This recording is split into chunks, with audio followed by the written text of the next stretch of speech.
My name is Bishop John Mokaya. I'm in charge of this church here. This is a Grace Tabernacle Church. It's one of the churches under Mercy Global Ministries. We have many more churches around Nairobi.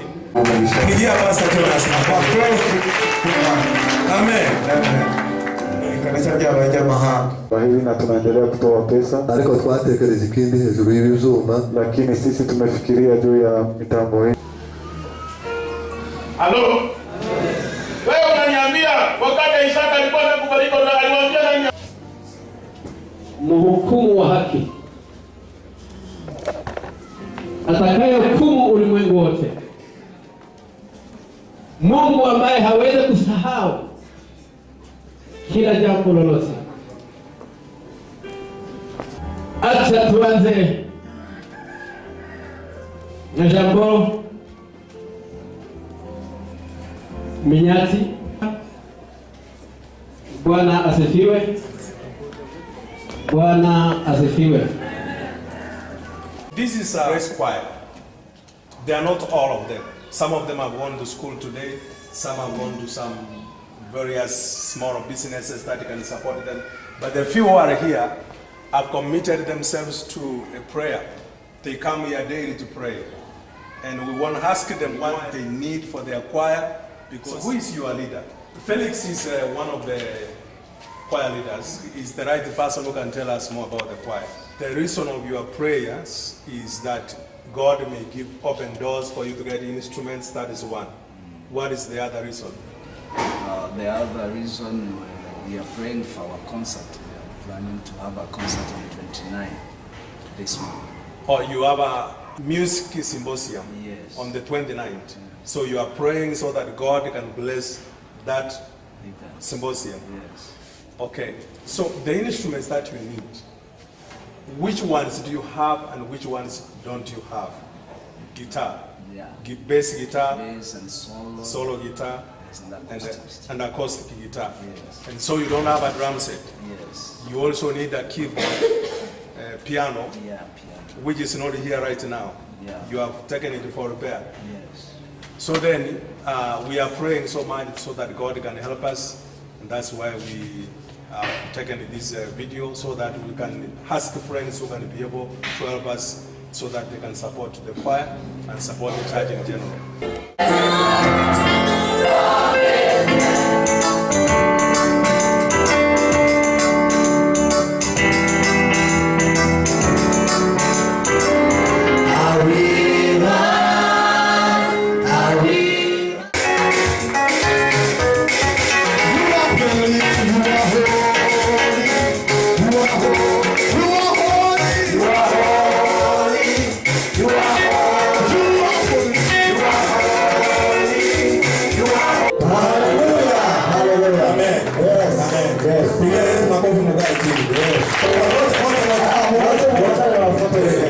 The inside of the church, and we don't have the seats now, but as you see on the ground, there is the water which rains outside and comes right into the church, and then it makes the church very uncomfortable for people to sit and be able to worship properly. We don't have enough seats. As you see, we have put some pieces of wood. Normally we are supposed to have plastic seats like the one that side, the ones you see which are together, they are not enough. So, and as you see, the walls we have covered using some pieces of cloth just to cover the areas which don't look okay, because we don't have a good construction. The walls are not good, so we have to cover them like this.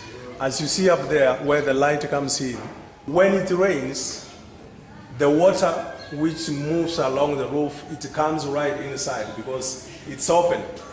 And when it comes inside, it fills all the floors here, and this really becomes a problem for us. So let's take you to where the toilet is and why we urgently need help. If the Ministry of Health comes in here, they will stop us from worshiping here because this toilet is not good enough for us.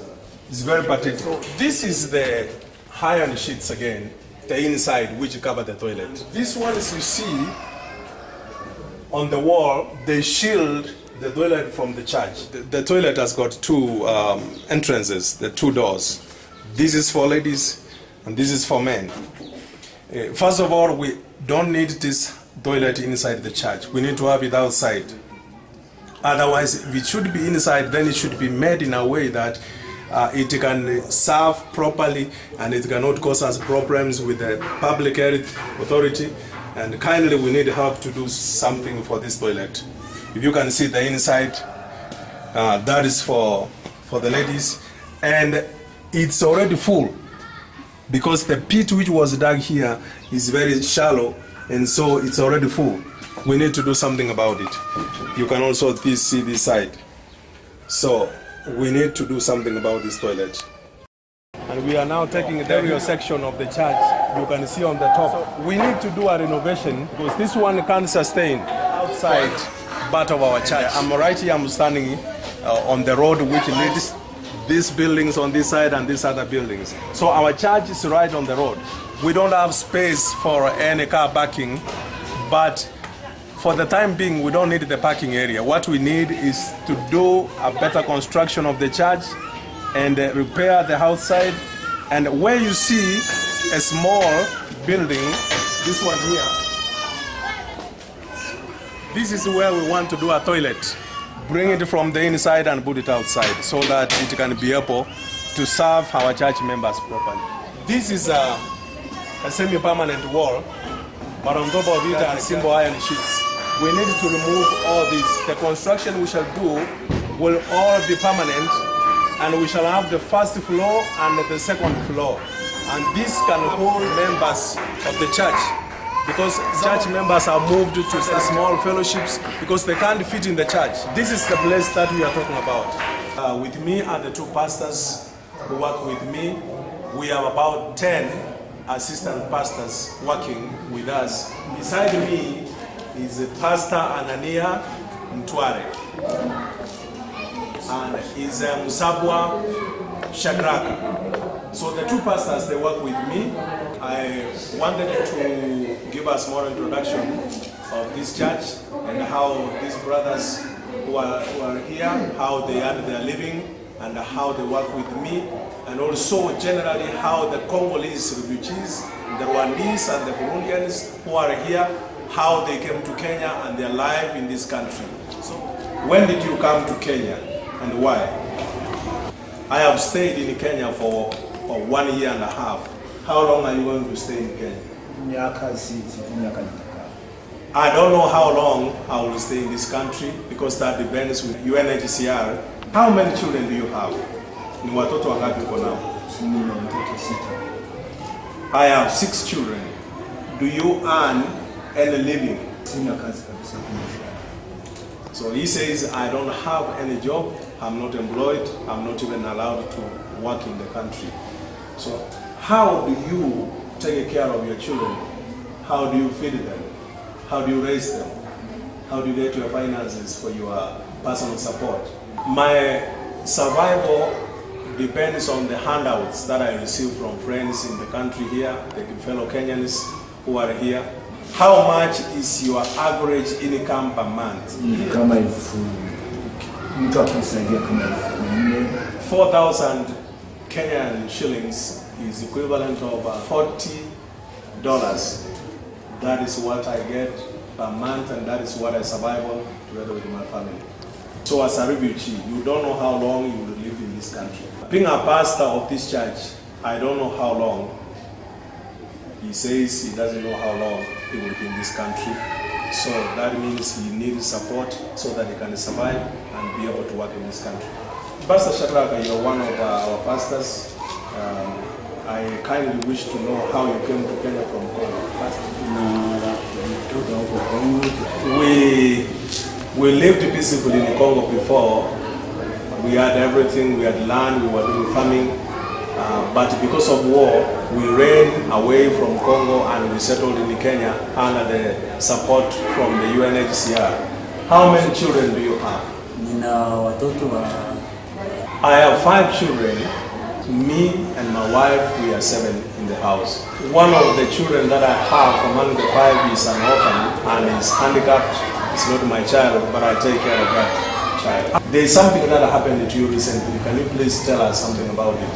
Kile. Hapo tulikuwa tunafanya wajambazi wa silaha wakatuvamia. Because of lack of finances, he went to look for a casual job, and he was given to be overnight watchman in somebody's house. And he had another friend. They were two taking care of that house, but some gangsters came over, so they shot. His friend was shot. He died. So Pastor Shadrach was able to live by the grace of God. That is the situation that many of these people are going through here. There's so much insecurity for them. And now that he has a family, children, and a wife, he has to pay rent, he has to buy food, and he has to work for the church. It's very difficult for him.